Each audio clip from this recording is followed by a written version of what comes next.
Naging trending ngayon mga kabayan ang pangalan sa ating pambato sa America's Got Talent na si Roland Bunot Abante versus The Murmuration para sa Grand Finals.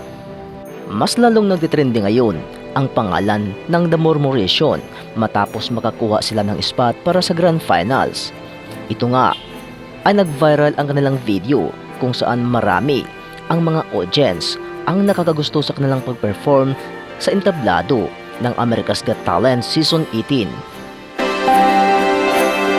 Paano kasi mga kabayan, sila pa rin ang nakakuha ng maraming boto sa season nito sa America's Got Talent. Nakakuha sila ngayon ng 30% na boto.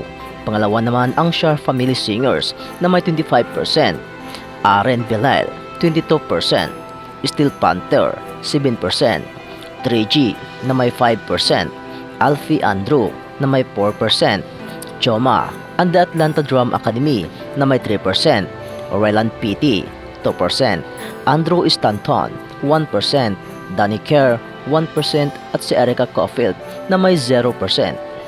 Natigil mga kabayan ang rumor noong una na itong si Potri Ariani at si Roland Bunot Abante raw ang magkikita-kita para sa Grand Finals. Pero sa video na ating pag-uusapan ngayon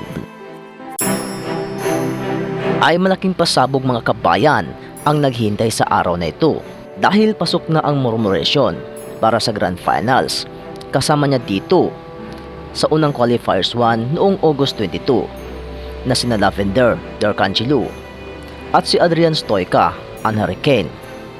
Dalawa doon ang nakapasok para sa unang semifinal round 1 at unang week ng semifinals.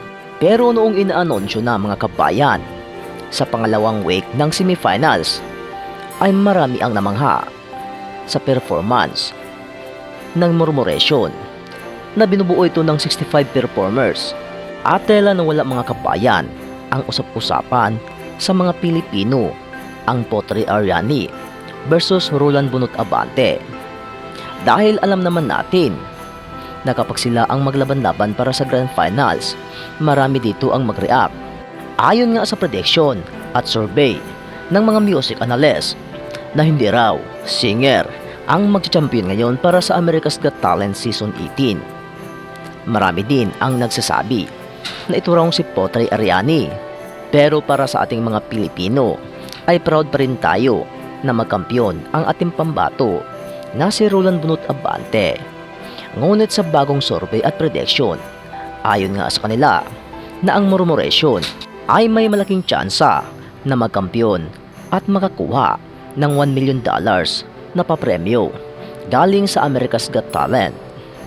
Pero take note ng mga kabayan na iyon lang ay isang survey o prediction dahil hindi pa nila nakikitang kumanta sa semifinals itong si Potri Ariani at ang ating kababayan na si Roland Bunot Abante.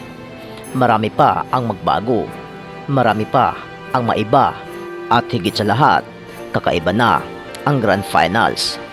Doon natin makikita kung sino ang magtagumpay at kung sino ang dihado.